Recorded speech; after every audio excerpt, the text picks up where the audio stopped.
হে রাসূল নবী গো তোমায় আমি কোরআনের সুর মাঝে শুনেছি যে নাম, আজানের সুর মাঝেও শুনেছি ও নাম। ও নাম শুনেছি আমি আমার হৃদয়। হে রাসূল তোমায়, হে রাসূল নবী গো তোমায়। ও নামে এত জাদু এত মধুময়, ও নামে এই ফুল সুরভি ছড়ায়। ও নামে এত জাদু এত মধুময়, ও নামে এই ফুল সুরভি ছড়ায়। ও নাম জপেছি আমি আমার হৃদয়। হে রাসূল নবী গো তোমায়, হে রাসূল নবী গো তোমায় আমি কোরআনের সুর মাঝে শুনেছি যে নাম, আজানের সুর মাঝেও শুনেছি ও নাম। কথা বলেন ঠিক কিনা? কোরআনের সুর যে ব্যক্তির হৃদয়ে বাজবে তার হৃদয়টা দামি হয়ে যাবে। কোরআনের সুর যেই ঘরে বাজবে সেই ঘরটাও দামি হয়ে যাবে। কথা বলেন ঠিক কিনা? হাদিস শরীফের ভিতরে এসেছে যেই ঘরে কোরআন তেলাওয়াত করা হয় সেই ঘরটা আসমান থেকে ফেরেশতারা দেখতে থাকে, সেই ঘরটা আলোকিত হয়ে যায়। আমরা যারা জমিনবাসী রয়েছি, জমিন থেকে আমরা যারা আসমানের দিকে তাকাই, আসমানের তারকাগুলা যেরকম ভাবে ঝলমল করতে থাকে ঝলমল করতে থাকে, আর আসমানের ফেরেশতারা নিচের দিকে যেই ব্যক্তির ঘরে কোরআন তেলাওয়াত হবে, যেই ঘরে কোরআন তেলাওয়াত হবে ওই আসমানের ফেরেশতারাও ওইরকম ভাবে আলোক সজ্জাময় একটা ঘর দেখতে পায়। সুবহানাল্লাহ। আমার ভাইরা, এই জন্য ঘরে যদি কোরআন তেলাওয়াত করা হয়, ঘরটা যদি আলোকিত হয়, তাহলে যেই কোরআন তেলাওয়াত করতেছে, যেই ভিতর থেকে যেই কলবের ভিতর থেকে কোরআন তেলাওয়াত আসতেছে, তাহলে এই কলবটা দামি হবে কিনা ভাই? কথা বলেন, দামি হবে কিনা? এই জন্য ভাইরা আমার, কোরআন তেলাওয়াত করতে হবে। কোরআন তেলাওয়াত থেকে আমাদেরকে বিমুখ থাকা যাবে না। যদি আমরা কোরআন তেলাওয়াত থেকে আমরা বিমুখ থাকি, বিরত থাকি, তাহলে অবশ্যই কিন্তু আমরা কাফেরদের দলভুক্ত হয়ে যাব। আমরা কি এখন কাফেরদের দলভুক্ত হব নাকি মুসলিমদের দলভুক্ত হব? একটু কথা বলি, কোন দলের অন্তর্ভুক্ত হব? কোন দলের অন্তর্ভুক্ত হব? আমরা সবাই মুসলমান, কোরআন অনুযায়ী আমাদেরকে জীবনযাপন করতে হবে। রাজি আছি তো মুসলমান? এই জন্য ভাইরা আমার, এই কোরআনটাকে কেউ শেষ করে দিতে পারবে না, এই কোরআনটাকে কেউ নষ্ট করে দিতে পারবে না। এই কোরআন অনুযায়ী যদি আমরা জীবনযাপন করতে পারি, তাহলে অবশ্যই অবশ্যই আল্লাহ তাআলা আপনার আমার জন্য রেখে দিয়েছেন চিরস্থায়ী জান্নাত। আমার ভাইরা, যেই ব্যক্তির অন্তরে মহব্বত, কোরআনের মহব্বত থাকবে, কোরআনের ভালোবাসা থাকবে, আল্লাহ তাআলা তার অন্তরটাকে দামি বানিয়ে দিবেন, দামি বানিয়ে দিবেন। আর আল্লাহ তাআলা যেই অন্তরে কোরআন দিবেন সেই অন্তরটা কখনো জাহান্নামে জ্বলবে না। কথা বলেন ঠিক কিনা? আমার ভাইরা, এজন্য আল্লাহ তাআলা বলেন, ইন্না নাহনু নাযালনা যিকরা ওয়া ইন্না লাহু লাহাফিজুন। আমি আল্লাহ তাআলা এই কোরআনকে নাযিল করেছি, আর আমি আল্লাহ তাআলা এই কোরআনের হেফাজতকারী নিজে। অর্থাৎ এই কোরআনটাকে পৃথিবী থেকে কেউ বিনষ্ট করে ফেলতে পারবে না, ধ্বংস করে ফেলতে পারবে না, একবারে ধূলিসাৎ করে ফেলতে পারবে না। কথা বলেন ঠিক কিনা? কাফের মুশরিক বেঈমানেরা যে যতবারই চেষ্টা করুক, কোরআন পুড়িয়ে দিবে, জ্বালিয়ে দিবে, শেষ করে দিবে, পায়খানায় ফেলে দিবে, যে যতভাবে এই কোরআনটাকে অবমাননা করার চেষ্টা করুক না কেন, এই কোরআনটা কিন্তু পৃথিবীর থেকে কেউ মুছে ফেলতে পারবে না। কথা বলেন ঠিক কিনা? আমার ভাইরা, আল্লাহ তাআলা নিজেই বলেছেন, ইন্না নাহনু নাযালনা যিকরা ওয়া ইন্না লাহু লাহাফিজুন। আমি আল্লাহ তাআলা কোরআন নাযিল করেছি, এই কোরআনের হেফাজতকারী আমি নিজে। এই জন্য ভাইরা আমার, সারা পৃথিবীর সব বইয়ের দোকান যদি আগুন দিয়ে জ্বালিয়ে দেওয়া হয়, তারপরেও কি কোরআন শেষ হয়ে যাবে নাকি? বলেন, শেষ হবে নাকি? হবে না। পৃথিবীর সমস্ত বইয়ের দোকানগুলো যদি একবারে আগুন দিয়ে জ্বালিয়ে দেওয়া হয়, পুড়িয়ে ছারখার করে দেওয়া হয়, তারপরেও এই দুনিয়া থেকে কোরআন মুছে যাবে না। কথা বলেন ঠিক কিনা? যদি আগুন লেগে, যদি আগুন লেগে ধ্বংস হয়ে যায়, ধ্বংস হয়ে যায়। যদি আগুন লেগে ধ্বংস হয় পৃথিবীর সব বইয়ের দোকান, তবু বিশ্ব থেকে হারাবে না পবিত্র কোরআন, তবু বিশ্ব থেকে হারাবে না পবিত্র কোরআন। কেমন করে পূর্বে কোরআন আগুনের তেজ, আছে বিশ্ব জুড়ে অগণিত কোরআনের হাফেজ। কেমন করে করবে কোরআন ধ্বংস আগুনের তেজ, আছে বিশ্ব জুড়ে অগণিত কোরআনের হাফেজ। তারা সাফায় আসমানি গ্রন্থ, তারা সাফায় আসমানি গ্রন্থ, বাঁচাবে ইসলামের মান, তবু বিশ্ব থেকে হারাবে না পবিত্র কোরআন। কথা বলেন ঠিক কিনা? বিশ্ব থেকে কি হারাবে কোরআন? বলেন। কোরআন সব পুরো সারখার করে দেয়, তারপরেও বিশ্ব থেকে কোরআন হারাবে না। কারণ আল্লাহ তাআলা অগণিত অসংখ্য আল্লাহ তাআলা কোরআনের হাফেজ রেখেছেন। আর এমন কোন ডাক্তার, এমন কোন ইঞ্জিনিয়ার, কোনোভাবেই গবেষক কোনোভাবেই এটা বের করতে পারে নাই একজন হাফেজে কোরআনের কোন জায়গার ভিতরে কোরআন সংরক্ষিত থাকে। বলেন, কথা বলেন, পেরেছে এই পর্যন্ত? যদি পারতো তাহলে সেই জায়গাটাও তারা অপারেশন করে সার্জারি করে শেষ করে দিত। কিন্তু আল্লাহ তাআলার কুদরত, ইন্না নাহনু নাযালনা যিকরা ওয়া ইন্না লাহু লাহাফিজুন। আমি আল্লাহ তাআলা কোরআন নাযিল করেছি, আর এই কোরআনের হেফাজতকারী আমি আল্লাহ নিজে। বলি আল্লাহু আকবার। আমার ভাইরা, এই জন্য আজকে দেখেন হাফেজ সাহেবদের পাগড়ি প্রদান উপলক্ষে আজকের এই মাহফিল, অর্থাৎ কোরআনটাকে তারা সিনায় ধারণ করেছে, কোরআনটাকে তারা মুখস্থ করেছে, এই কারণে তাদেরকে সম্মানিত করা হবে। মুসলমান ভাইরা আমার, এই জন্য ভাইরা আমার, আমরা যদি আল্লাহ তাআলার এই কোরআন মহব্বত আমরা দিলের ভিতরে রাখতে পারি, তাহলে অবশ্যই আল্লাহ তাআলা আমাদেরকেও হাফেজ সাহেবদেরকে যেই জান্নাতে দিবে, ওই সাথে আমাদেরকেও সেই জান্নাতের ভাগীদার বানিয়ে দিবে। আমার ভাইরা, আজকে যারা কোরআন মুখস্থ করেছে, কোরআনের হাফেজ যারা হয়েছে, সেই ব্যক্তিদেরকে আল্লাহ তাআলা কিয়ামতের দিন বলবেন, ইউকালু লিসাহিবিল কুরআন ইকরা ওয়ারতাকি ওয়ারাত্তিল কামা কুনতা তুরাত্তিলু ফিদ দুনিয়া فإن منزلك عند آخر آية تقرأها। বলি আল্লাহু আকবার। আর জোরে বলি আল্লাহু আকবার। আমার ভাইরা, আল্লাহ তাআলা কিয়ামতের ময়দানে যেদিন নাকি বিচারের কাঠ গড়ায় দাঁড়িয়ে যাবেন, সেই দিন হাফেজ সাহেবদের মুখ থেকে কোরআন তেলাওয়াত শ্রবণ করবেন। আল্লাহ, হে কোরআনওয়ালারা, যারা নাকি কোরআন তেলাওয়াত করতে, কোরআনের মহব্বত করতে, কোরআন অনুযায়ী জীবন যাপন করতে, কোরআনকে ভালোবাসতে, কোরআনকে বুকে ধরতে, চুমু খাইতে, কোরআনের মহব্বতী ভাইয়ের যারা আছো, তোমরা যারা কোরআন তেলাওয়াত করতে, ওই সমস্ত ব্যক্তিরা, ওই সমস্ত হাফেজে কোরআনরা, কোরআনের মহব্বত করনেওয়ালা যারা আছো, তোমরা দাঁড়িয়ে যাও, কোরআন তেলাওয়াত করতে থাকো। ইকালু লিসাহিবিল কুরআন ইকরা ওয়ারতাকি ওয়ারাত্তিল কামা কুনতা তুরাত্তিলু ফিদ দুনিয়া।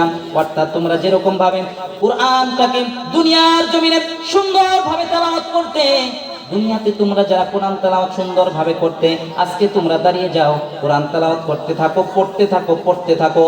এরকম ভাবে পড়তে পড়তে তোমার যেখানে শেষ হয়ে যাবে, আমি আল্লাহ তাআলা তোমাকে সেই জায়গাতেই জান্নাত দিয়ে দিব। সুবহানাল্লাহ। অর্থাৎ আল্লাহ তাআলা এই কোরআন যার সিনার ভিতরে রেখেছেন, সেই সিনাটা দামি হয়ে যাবে। অর্থাৎ এই কোরআন তেলাওয়াত করতে থাকবে, আর একটা করে আয়াত পড়তে থাকবে, আর একটা করে আয়াত পড়বে, আর একটা করে তালার উপরে উঠবে। এরকম ভাবে একটা একটা আয়াত তেলাওয়াত করে শেষ করতে দেরি হবে, কিন্তু তাকে আল্লাহ তাআলা ওই জায়গায় ওঠাতে দেরি হবে না।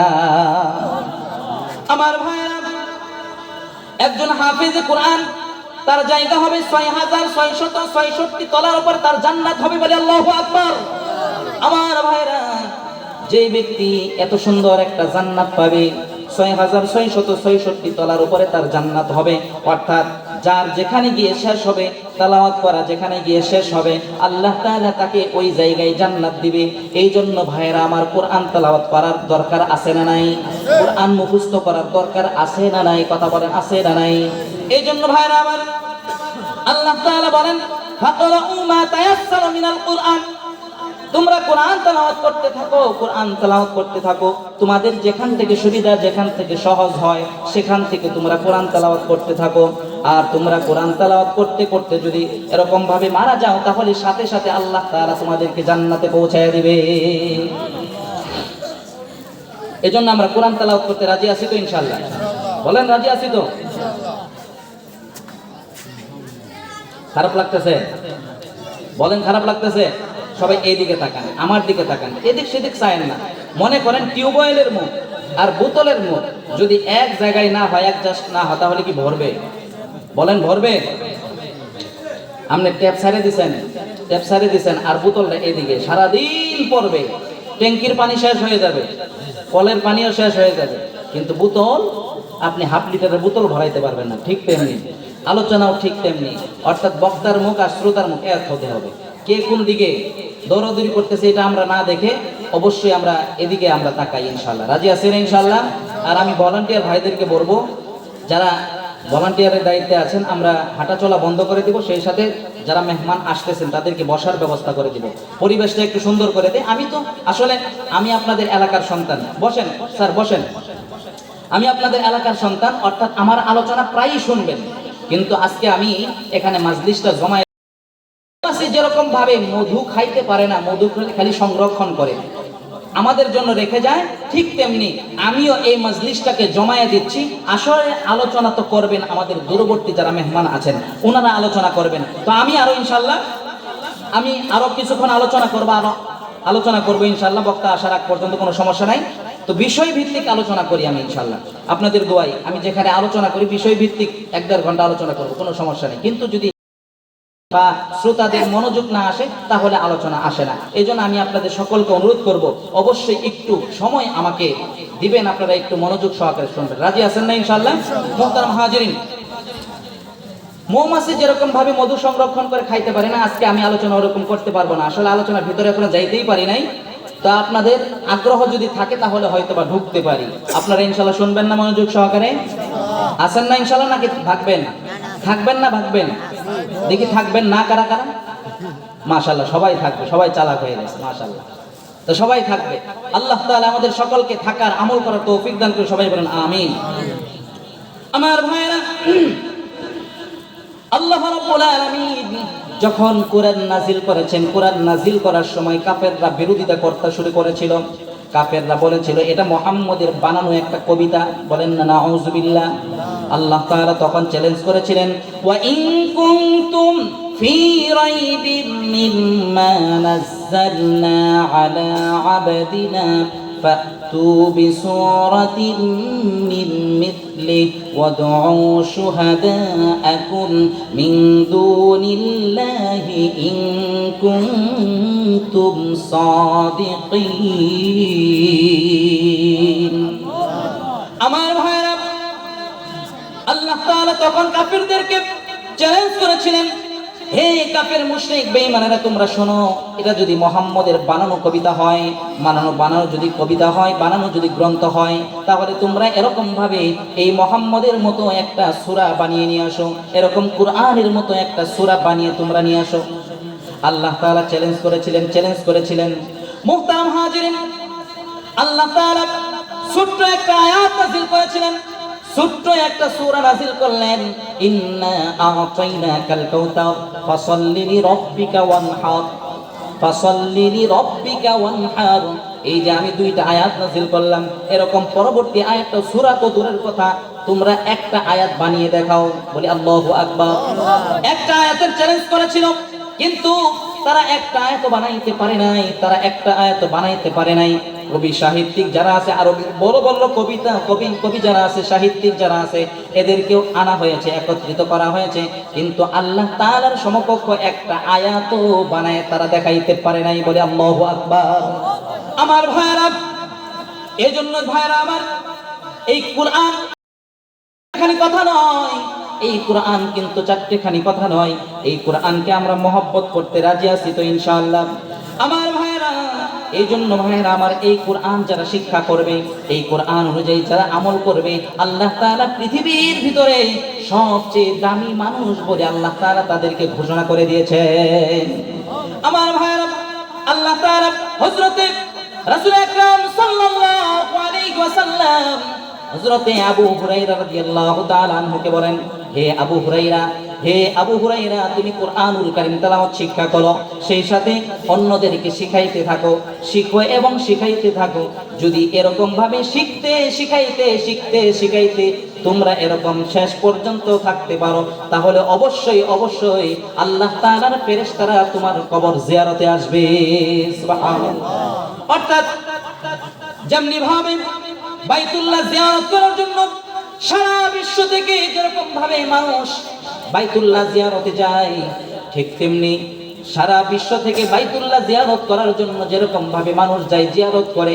আর একজন হাফেজে কোরআন যখন নাকি কোরআন তেলাওয়াত শিখছে এবং শিখাইতে শিখাইতে যদি মারা যায়, তাহলে আল্লাহ তাআলার ফেরেশতারা প্রতিদিন তার কবর জিয়ারত করতে থাকে। বলি সুবহানাল্লাহ।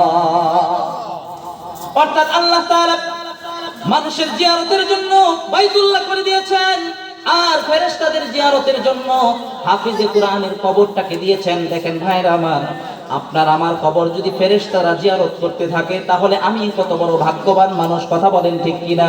কত বড় ভাগ্যবান মানুষ। এই কোরআনটাকে আমরা যারা সিনাই ধারণ করতে পারি নাই, কিন্তু মহব্বত রেখেছি, ও মালিক আমি কোরআন তেলাওয়াত শিখতে পারি নাই, আয় আল্লাহ আমি শিখতে পারি নাই, আমি কোনোভাবেই কোরআন তেলাওয়াত শিখতে পারিনি, কিন্তু কোরআনের মহব্বত যদি আমার দিলের ভিতরে থাকে, কোরআনটাকে যদি আমি বুকে লাগাই, মুখে লাগাই, চুমু খাই, দৈনিক যদি 5 বার এরকম ভাবে আমরা কোরআনটাকে বুকে লাগাইতে পারি, কিয়ামতের ময়দানে এই উসিলাই আল্লাহ তাকে হাফেজে কোরআনের সঙ্গে জায়গা করে দিবে।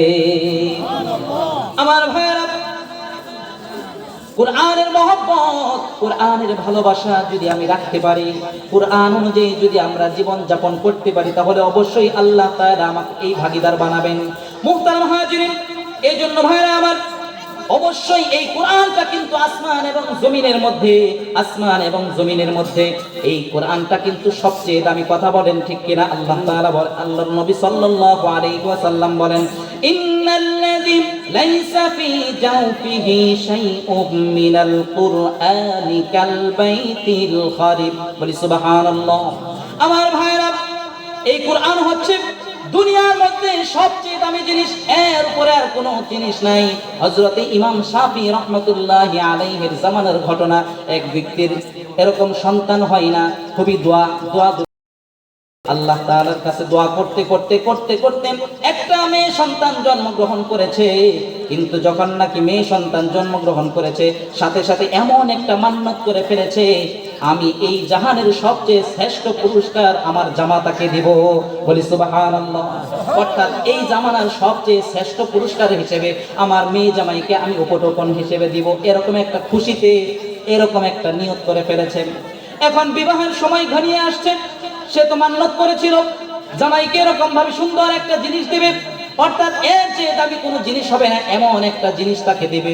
এই জন্য শুধু উলামায়ে কেরামের কাছে দৌড়াদৌড়ি করে, এখন কি করতে পারি, অর্থও নাই, কিন্তু আমি তো বলেছি আমি সুন্দর একটা জিনিস দেব, দামি একটা জিনিস দেব, এরকম দৌড়াদৌড়ি করতে করতে ইমাম শাফি রাহমাতুল্লাহি আলাইহির কাছে গেছে।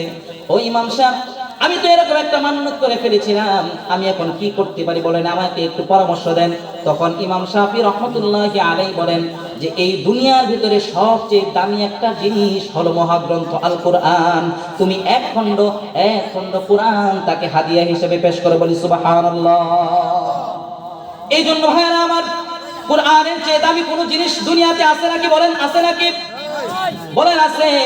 কোরআনের চেয়ে দামি কোনো জিনিস এই দুনিয়াতে নাই, আর থাকবেও না, কথা বলেন ঠিক কিনা? এই জন্য ভাইরা আমার, কোরআন যদি আমরা সিনার ভিতরে রাখতে পারি, এই দামি জিনিসটা যদি আমরা দিলের ভিতরে রাখতে পারি, তাহলে অবশ্যই অবশ্যই আল্লাহ তাআলা আমাদেরকে দামি বানাবেন, এর ভিতরে কোনো সন্দেহ নাই, কথা বলেন ঠিক কিনা? এর ভিতরে কোনো সন্দেহ আছে? বলেন সন্দেহ আছে? ভাইরা আমার, আমরা কি মরবো না? বলেন মরবো না? সবাই তো মরবো, মরবে না এমন কোন মানুষ দুনিয়াতে আসে নাই আর আসলো না। কথা বলেন ঠিক কিনা? যদি মরি তাহলে কোরআন অনুযায়ী জীবন যাপন করে মরি, নাকি কেউ মরবেন না? এমন কেউ আছেন মরবেন না, সার্টিফিকেট পাইলে হুজুর এসে পড়ছে আমি কিছুক্ষণের মধ্যে শেষ করে দেব, মরবেন না এমন কেউ আছেন? যদি মৃত্যুবরণ করাই লাগে তাহলে অবশ্যই মরার সামানা তৈরি করার দরকার আছে না? বলেন দরকার আছে কিনা? কারণ আজকের এই বাহাদুরি, আজকের এই ক্ষমতা, আজকের এই ক্ষমতা একদিন না একদিন শেষ হয়ে যাবে। কথা বলেন ঠিক কিনা? আপনি যত বড় ব্যারিস্টারই হন না কেন, যত বড় উকিলই হন না কেন, যত ধরনের এমপি মন্ত্রী যা কিছুই হন না কেন, কিন্তু আপনাকে কিন্তু মৃত্যু থেকে কেউ রেহাই দিতে পারবে? এই সব কিছু ক্ষমতা, লোভ লালসা সব কিছু শেষ হয়ে যাবে। আজকে জুলুম করতেছেন, আজকে মানুষের প্রতি অন্যায় করতেছেন, এই জুলুমের বিচার আল্লাহ তাআলা একদিন করবে। কথা বলেন ঠিক কিনা? কথা বলেন ঠিক কিনা? আয-যুলমু যুলমাতু ইয়াউমাল কিয়ামা, জুলুম কিয়ামতের দিন ভীষণ অন্ধকার হবে, যেই অন্ধকারের কারণে আপনি কোনো কিছুই। এই জন্য ভাইরা আমার, জুলুম করা বন্ধ করেন, মানুষের প্রতি অন্যায় করা বন্ধ করেন, কোরআনের মজলিস বন্ধ করা, কোরআনের মজলিসটাকে আমরা ভেঙে চুরে শেষ করে দিতে চাই, এরকম অন্যায় কাজ বন্ধ করেন। আজকের এই জামানার আবু জেহেল, উতবা সাইবা যারা আছেন, এরকম কোরআনের প্যান্ডেল গুলাতেও আমরা আক্রমণ করি, কোরআনের মজলিস গুলাতেও আক্রমণ করি, কোরআনের ঘরগুলোকেও আমরা ভেঙে চুরে শেষ করে দিতে চাই। এমন আবু জেহেলদেরকে সাবধান করে দিতে চাই। এই আবু জেহেল যারা আছেন আপনারা সাবধান হয়ে যান, কারণ আপনারা যদি সাবধান না হন, হতে পারে আল্লাহ তাআলা যে কোনো মুহূর্তে আপনাদেরকে ধ্বংস করে দিতে পারে। কথা বলেন ঠিক কিনা? এজন্য এই আবু জেহেলদেরকে আমি সাবধান করতে চাই।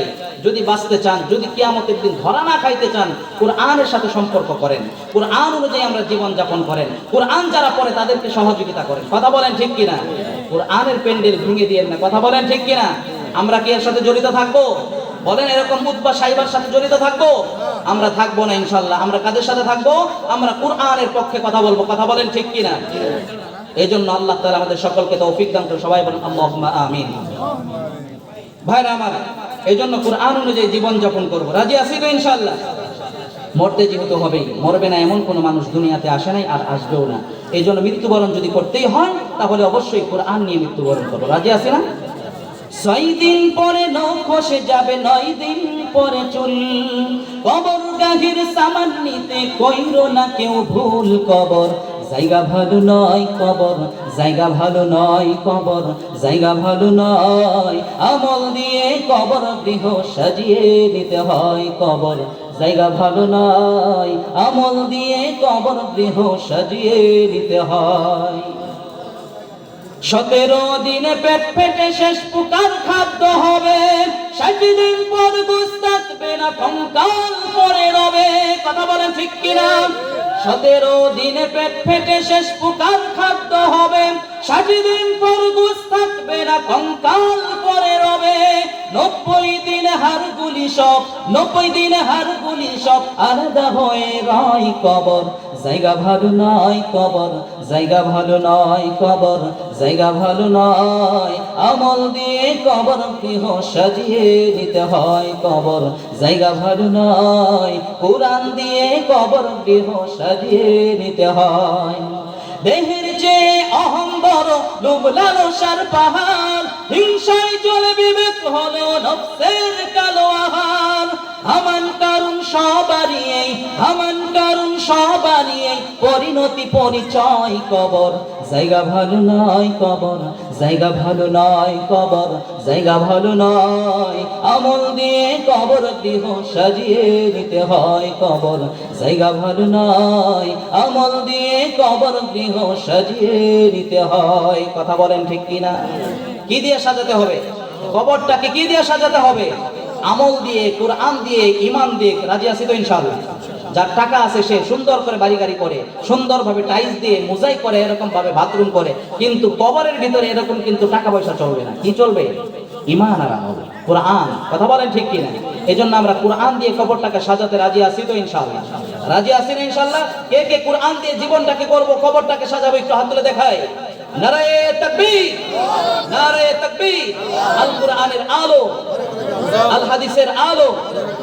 আয় আল্লাহ, আমরা যারা হাত উত্তোলন করেছি আমাদের সকলকে কোরআন সিনাই রেখে কোরআন অনুযায়ী জীবন যাপন করে আমাদেরকে কবর পথের যাত্রী হওয়ার তৌফিক দান করেন। সকলে বলেন আল্লাহুম্মা আমিন। হাত নামান। আমি আমার আলোচনা অসমাপ্ত আলোচনা এখানেই শেষ করলাম। যেহেতু মেহমান এসে পড়েছেন, আমার আলোচনা সবসময় শুনতে পারবেন, জানতে পারবেন, শুনবেন, দেখবেন। এই জন্য আমি আপনাদেরকে আর কষ্ট দিতে চাই না, মেহমানকে কষ্ট দিতে চাই না। আমি এখানেই শেষ করলাম অসমাপ্ত আলোচনা। অন্য কোথাও যদি কোনো সুযোগ হয় তাহলে ইনশাআল্লাহ বলবো। আল্লাহ তাআলা আমাকে কোরআনের কথাগুলো, সঠিক কথাগুলো সারা দেশব্যাপী, বিশ্বব্যাপী ছড়ানোর তৌফিক দান করুন। সকলে বলেন আল্লাহুম্মা আমিন। ওয়া আখিরু দাওয়ানা আলহামদুলিল্লাহি রাব্বিল আলামিন। আসসালামু আলাইকুম ওয়া রাহমাতুল্লাহি তাআলা ওয়া বারাকাতুহু।